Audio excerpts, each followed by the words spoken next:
work mode right now. That's why you hear all that clickety-clacking typing in the background. That's my sister. I made myself a smoothie. Totally forgot to record because I was in work mode.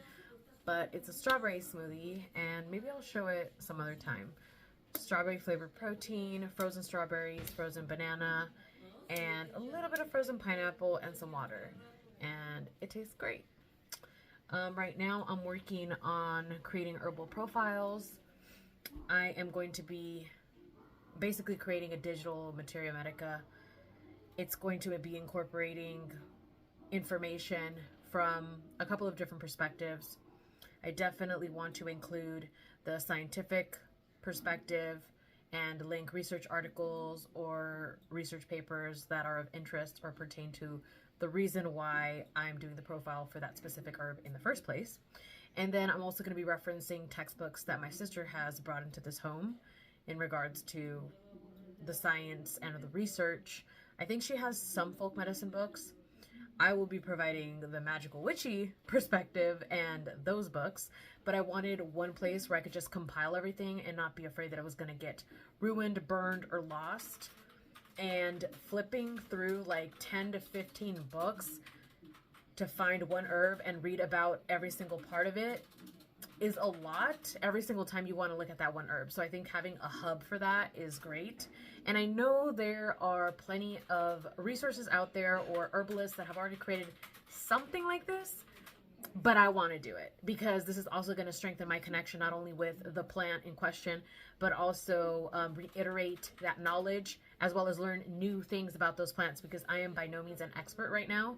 I am very much in the learning phase. I don't have any certifications yet. That all may depend on how this project goes. That's kind of the reason I'm taking it on. But it's also part of our business because we do have an herbal business, and I don't want it to always just kind of be me relying on my sister to be the expert, because right now she very much is the expert compared to me, because she's actually done research on this. She's gone to school for this. She's taken courses on this, and I have not.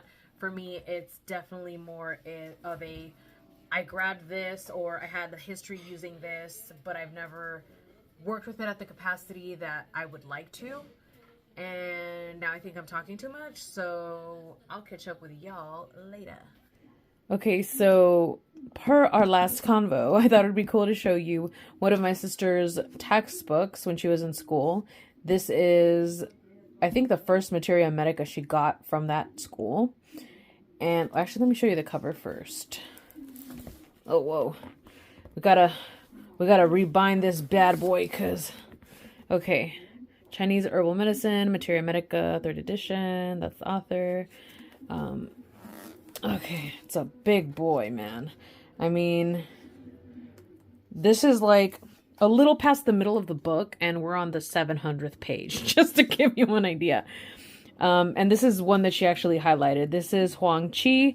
And then just to show you the way that Materia Medica works, and not all of them are the same, obviously, but this one has the pharmaceutical name, family, standard species. Then it gives you the name in English.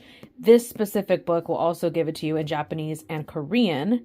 It even gives you the text in which it first appeared, the properties, channels entered, key characteristics, and some of the stuff that you see described in this entry is Chinese medicine specific or Chinese medicine style. So it may differ with what you're going to see in Western types of materia medica. And then it goes into actions and indications. And like, for example, specifically talking about astragalus, it tonifies the chi in the blood. It helps with the recovery stage from severe loss of blood. So it kind of gives you an idea of what it could be used for. It's more, these are all indications. Then it goes into mechanisms of selected combinations, comparisons, traditional contraindications, toxicity, nomenclature, and preparation. So this is a textbook, like I said. I'm not trying to replicate this, at least not in my first draft, but I did want to show you what a proper materia medica did look like. You can Google materia medica examples, and there's a lot of cute little PDFs you can download for free or buy off of Etsy, and they're a lot friendlier and not as intimidating as this, but I thought it would be a treat to show you from this really badass, hardcore, and intimidating textbook. I kind of wanted to show you this book as well, which some of you might already be familiar with.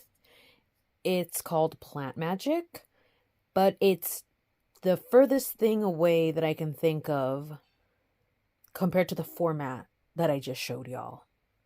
So I'm not going to do a full flip through because that would take forever. This is quite a chunky book, but it is filled with beautiful art in regards to plants, obviously. So I'm just going to show a few of the pages randomly, no specific order, but it is chock full of beautiful art. And this specifically, I believe, is in the psychedelics section or part of the book. I'm not sure if that's an actual name for like what's in the actual contents. I should probably show you what's there. Okay, so it reads Plant Magic, and it's forward. And then I don't know if I'd call these chapters or parts, but roots of connection, plants and people, the seeds are sown, sacred symbolism in nature, germination and growth, plants in healing and ceremony, the blossom opens, plants in higher states. So I believe these two sections are going to be the ones that have the more like funky psychedelic type of art. Maybe this one too, pollinating consciousness, plants and culture. And you flip the page and it starts right away with this beautiful art. I mean, look at this. It's just gorgeous.